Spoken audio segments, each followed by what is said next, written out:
Muy buenos días, hermanos y amigos. Señor les bendiga. Continuamos en esta mañana con nuestro estudio del Catecismo Bautista y la exposición particular por parte de Benjamín Bedón. Estamos en la pregunta 47, quedamos la semana anterior en esta pregunta y llegamos solamente como hasta la mitad de esa exposición de esa pregunta. Vamos a leer nuevamente la pregunta número 47 y también la respuesta. Dice así: ¿cuál es el resumen de los 10 mandamientos? El resumen de los 10 mandamientos es amar al Señor nuestro Dios con todo nuestro corazón, con toda nuestra alma, con todas nuestras fuerzas y con toda nuestra mente, y a nuestro prójimo como a nosotros mismos.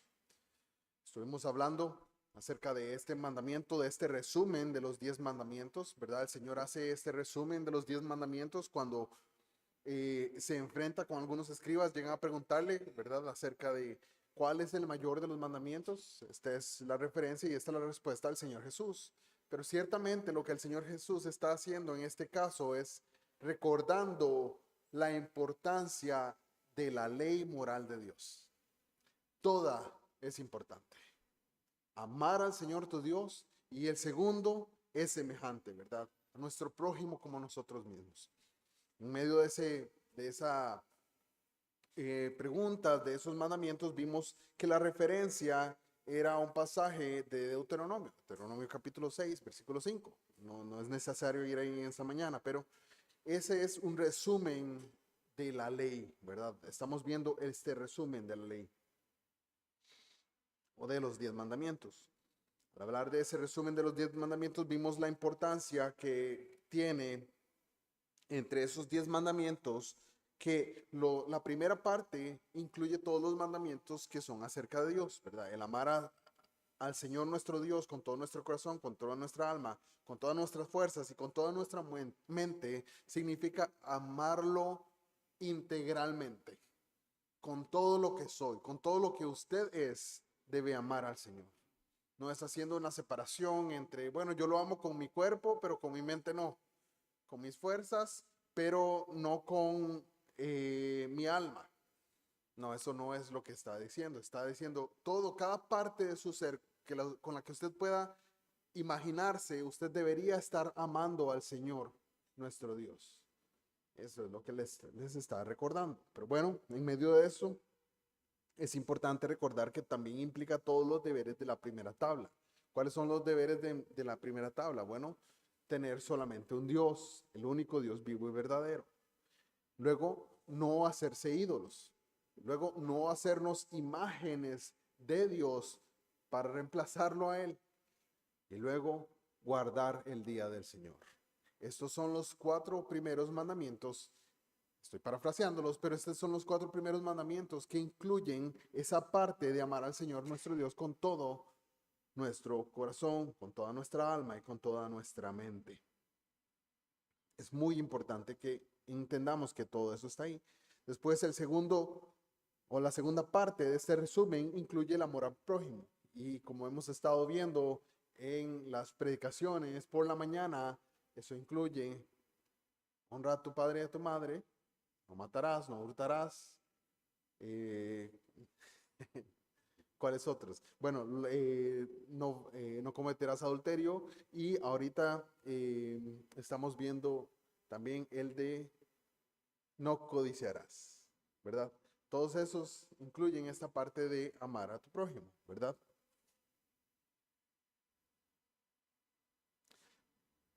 Pero quedamos en una pregunta que decía que si ese amor debería ser supremo y superlativo. La respuesta la respondimos afirmativamente en el pasaje de Mateo 10:37. Decíamos, el que ama padre o madre más que a mí no es digno de mí, decía el Señor, pero dijo el Señor, el que ama hijo o hija más que a mí no es digno de mí. El Señor no nos está diciendo no debemos amar a estas personas, nos está diciendo debemos amar a Dios por encima de estas personas. Eso es lo que nos está dando a entender. Y eso es muy importante. Comentaba la vez anterior que van a llegar pruebas a nuestras vidas que que van a confrontarnos con cómo amamos a Dios. Amamos a Dios por encima de lo que amamos a esa persona que tenemos cerca, que sí, que debemos amar y debemos eh, ser intencionales en amar. El Señor nos llama a amar a nuestro prójimo.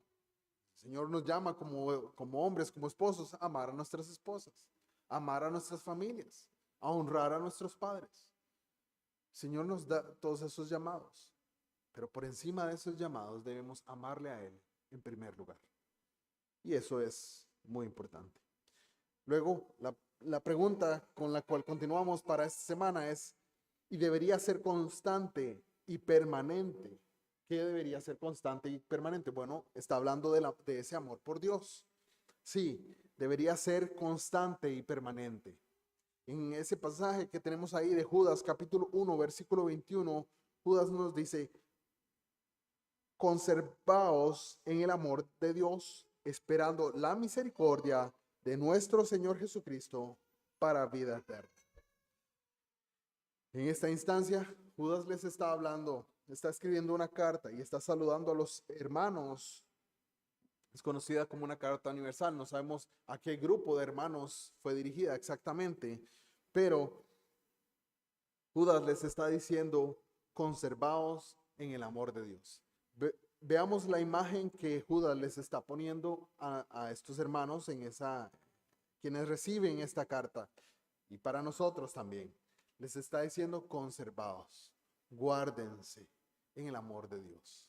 Él les está dando una instrucción terrenal para vida eterna. Ustedes deben conservarse mientras están en la tierra para la vida eterna. Pero es como, bueno, ¿qué nos está diciendo? Bueno, imaginemos que Judas les está diciendo, vea, usted se va a hacer una conserva. Usted va a hacerse como cuando se toman pepinillos, se echan en vinagre, usted los guarda en un tarro, los sella al vacío y usted puede guardar eso en un lugar y dejarlo ahí por mucho tiempo para el momento en que se van a usar. Es algo así la imagen que Judas les está dando. Ustedes deben conservarse, guardarse, no deben podrirse. Y la única forma que van a lograr guardarse es en el amor de Dios. Es en el amor de Dios. Les está diciendo, conservados en el amor de Dios, mientras esperan la vida eterna. Es muy difícil para nosotros en nuestros días, porque si no estamos siendo guardados en el amor de Dios, hoy y aquí, nos vamos a podrir en nuestros pecados. Debemos guardarnos y conservarnos en el amor de Dios. ¿Nuestro amor debe limitarse a Dios? No. Ya vimos anteriormente en la pregunta general, como nos decía, que nuestro prójimo como nosotros mismos. Y dice primera Juan, capítulo 4, versículo 21, y nosotros tenemos este mandamiento de él, que el que ama a Dios, ame también a su hermano. Definitivamente el amor de Dios es parte importante, muy importante, es la más importante de todas. Pero el amar a nuestros hermanos está en esa misma sentencia que el Señor Jesús está dando acerca de cuál es el mandamiento más importante. No solamente importante amar a Dios, es también importante amar a nuestros hermanos. Amar a nuestros hermanos significa amar a aquellos que el Señor ha puesto a nuestro lado, caminando hacia la eternidad, hacia la vida eterna. Amar a aquellos que nos rodean, particularmente en el entorno de una iglesia. Aquellos con los que a veces puedo tener disgustos o no me parece la forma que mi hermano lo hizo, o tal vez mi hermano me dijo una palabra que la verdad no me gustó. A ellos. Deberíamos entonces buscar el bien de los demás. En primera a los Corintios capítulo 13, versículo 5, leemos que dice que el amor no busca lo suyo. En ese pasaje particular de primera a los Corintios capítulo 13, versículo 5, dice así. Leemos el versículo 4. El amor es sufrido, es benigno, el amor no tiene envidia, el amor no es jactancioso, no se envanece, no hace nada indebido, no busca lo suyo, no se irrita, no guarda rencor. No se goza de la injusticia, mas se goza de la verdad.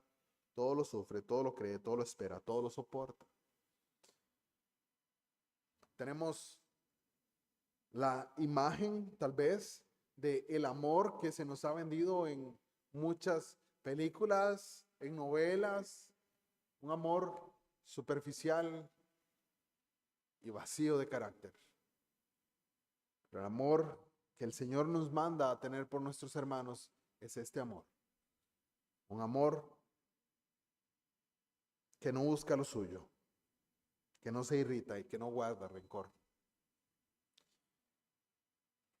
Hermanos, es fácil guardar rencor. Es muy fácil guardarnos aquello que no nos parece en nuestro corazón, maquinar acerca de eso y esperar ahí. En lugar de conservarnos en el amor de Dios, empezamos a podrirnos en nuestro rencor. Pero el amor no debería buscar lo suyo. Deberíamos prestar oído compasivo a sus quejas. ¿A cuáles quejas? Bueno, a las de los demás. Job habla y se dirige particularmente a esto en el capítulo 30, versículo 25. Dice Job: ¿no lloré yo al afligido y mi alma no se entristeció sobre el menesteroso? Job lo estaba diciendo de forma retórica y está hablando, ¿verdad? Job se está defendiendo de aquellos que lo acusan en esta ocasión. Pero al hacerlo así, está diciendo: yo sí lloré al afligido, y está diciendo: yo me entristecí con el menesteroso. ¿Qué significa menesteroso? Bueno, significa necesitado, con el que estaba necesitado. Yo me afligí con el que estaba necesitado. Yo me entristecí con el que estaba necesitado. Entonces sí deberemos prestar oído compasivo a las quejas de los que nos rodean, a nuestro prójimo. Aquel que está en necesidad, aquel que está en aflicción, debemos estar para ellos. Es parte de lo que el Señor demanda de nosotros. Deberíamos suplir entonces las necesidades de aquellos que se encuentran en esas situaciones. Sí. Job mismo responde también en el capítulo siguiente, en el versículo 16. Y dice: si estorbé el contento de los pobres e hice desfallecer los ojos de la viuda, si comí mi bocado solo y no comió de él el huérfano. Leí el 16 y el 17 porque Job está también reconociendo que él no estorbó el contento de los pobres. Él no se opuso a que los pobres tuvieran alegrías y contentamiento. Y tampoco hizo desfallecer los ojos de la viuda, no la dejó desamparada. Él no comió su bocado solo, está hablando que él dio y repartió a otros. Y dice: y no comió de él el huérfano, particularmente los huérfanos. Entonces Job está diciendo: sí, debemos suplir las necesidades. Yo como hombre lo hice cuando lo hice y pude compartir con otros. Para nosotros, en este catecismo, lo que estamos viendo es que deberíamos suplir las necesidades de aquellos que están en ellas. La siguiente pregunta es muy importante. Dice: ¿deberíamos reprender sus pecados? Hermanos, sí. Deberíamos reprender sus pecados. En Levítico capítulo 19, versículo 17, leemos así. Dice: no aborrecerás a tu hermano en tu corazón, razonarás con tu prójimo para que no participes de su pecado. No aborrecerás a tu hermano en tu corazón. Entendamos la implicación que se nos da en este pasaje, en esta ley de Dios, porque esto es una y otra cosa que se están viendo aquí en Levítico por parte de Moisés y se está instruyendo al pueblo, es cómo deben vivir. la legislación que debe gobernar al pueblo de Israel. Y nos dice, no aborrecerás a tu hermano en tu corazón. Tal vez muchos podemos decir, bueno, pero es que yo no aborrezco a mi hermano. Hermano, aquí se nos dice cómo no aborreceremos a nuestro hermano en nuestro corazón. Se nos dice, razonarás con tu prójimo para que no participes de su pecado. ¿Cómo puedo expresar mi amor por mis hermanos? Razonando con ellos, reprendiendo sus pecados. Hermano, ¿usted sabe que su hermano está en un pecado? Acérquese a él y repréndale en su pecado. ¿Usted le ama? Hágalo. Si no lo hace y está viendo que está su hermano cometiendo una falta contra el Señor, si está permaneciendo en un pecado y usted no lo señala, usted lo aborrece. Usted aborrece a su hermano. Esa es la implicación que tenemos en un pasaje como este. Nuestro hermano está en una falta, se encuentra pecando y caminando en ese pecado. Y yo lo dejo que continúe en ese camino hacia el infierno. Lo aborrezco. No hay otra forma de entender esto. Es claro y es simple. Por eso debemos amar a nuestros hermanos y reprenderles en sus pecados. Deberíamos orar por ellos. Sí, amén. Dice Santiago capítulo 5, versículo 16, confesaos vuestras ofensas unos a otros y orad unos por otros para que seáis sanados.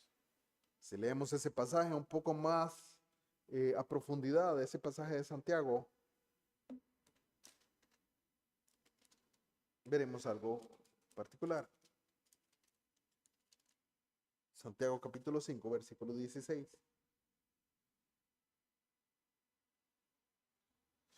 Confesaos vuestras ofensas unos a otros y orad unos por otros para que seáis sanados. Bueno, anteriormente está hablando si alguno está enfermo entre vosotros. Llamen a los ancianos de la iglesia y oren por él, ungiéndole con aceite en el nombre del Señor. Y la oración de fe salvará al enfermo y el Señor lo levantará. Y si hubiere cometido pecados, le serán perdonados. Pero en este pasaje nos dice, confesaos vuestras ofensas unos a otros y orad unos por otros para que seáis sanados. Bueno, está hablando particularmente, creo, de ser sanados de ira y de rencor de las ofensas cometidas unos con otros. Claro, podemos aplicarlo al contexto anterior, pero particularmente en ese pasaje creo que está hablando acerca de esa confesión de las ofensas y de esa oración unos por otros. ¿Para qué? Para que no haya rencor en medio de la iglesia, para que nuestros corazones sean sanados, para que podamos vivir en esa armonía que el Señor anhela y desea a su pueblo. E incluso deberíamos arriesgar nuestras vidas por ellos si es necesario. Primera de Juan capítulo 3 versículo 16 dice, en esto hemos conocido el amor, en que Él puso su vida por nosotros, también nosotros debemos poner nuestras vidas por los hermanos. Hermano, este es un llamado para nosotros y tal vez para nosotros es más difícil experimentarlo en nuestros días. Pero muchos creyentes de la iglesia temprana y a través de la historia de la iglesia han conocido y han entendido lo que esto significa. El Señor les ha dado la oportunidad de arriesgar sus vidas por ellos. En contexto, algunos de los que eran arrestados en la iglesia primitiva eran echados en la cárcel sin alimento, sin abrigo. Hermanos creyentes venían a ellos trayendo alimento para suplir sus necesidades constantemente. Con el riesgo de saber de que ellos también podían ser arrestados y tirados en la cárcel también. Pero bueno, era parte de esa misericordia que estaban haciendo.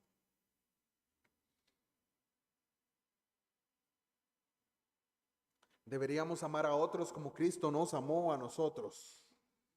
En Efesios capítulo 5, versículo 2 nos dice, y andad en amor, como también Cristo nos amó y se entregó a sí mismo por nosotros. La instrucción en este pasaje es que andemos en el amor imitando a Cristo, como Cristo también se entregó a sí mismo por nosotros. Debemos imitar esa parte del amor de Cristo y entonces estar dispuestos a entregarnos por otros. Deberíamos amarnos como nos amamos a nosotros mismos. Pasaje inicial, el de Mateo capítulo 22, 39, se nos dice, amarás a tu prójimo como a ti mismo. Definitivamente. Y esto es importante recordarlo porque hoy en nuestros días, personas diciendo que debe amarse a usted. Debe amarse a usted mismo. Ámese usted. Pues hermano, el problema de nuestros días es que ya nos amamos a nosotros mismos demasiado. Por eso la enseñanza bíblica es amen a los otros como ya se aman a ustedes mismos. Ustedes no tienen una falta de amor por ustedes mismos. Ustedes ya se aman suficiente. Amen a los demás como ya se aman ustedes. Deberíamos amarlos con la misma sinceridad. Primera Juan capítulo 3 versículo 18 nos dice, hijitos míos, no amemos de palabra ni de lengua, sino de hecho y en verdad. Así es, debemos amarlos sinceramente, con fervor. Sí, en Primera Pedro capítulo 4 versículo 8 se nos dice, ante todo tener entre vosotros ferviente amor, porque el amor cubrirá multitud de pecados. Ferviente amor. ¿Qué significa ferviente amor?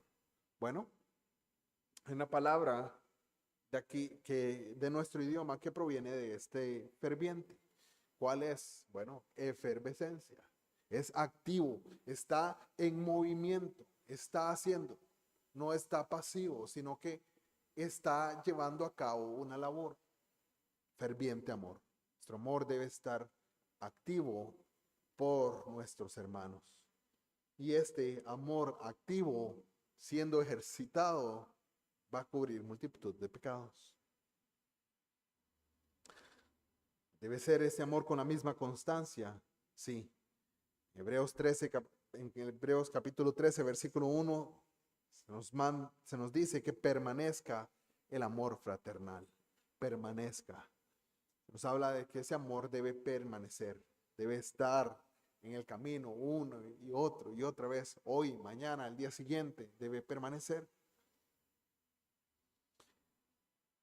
De ello se deduce que nosotros deberíamos hacer con los demás como nos gustaría que se hicieran con nosotros. Bueno, así es, en Mateo capítulo 7, versículo 12, se nos dice, así que todas las cosas que queráis que los hombres hagan con vosotros, así también haced vosotros con ellos.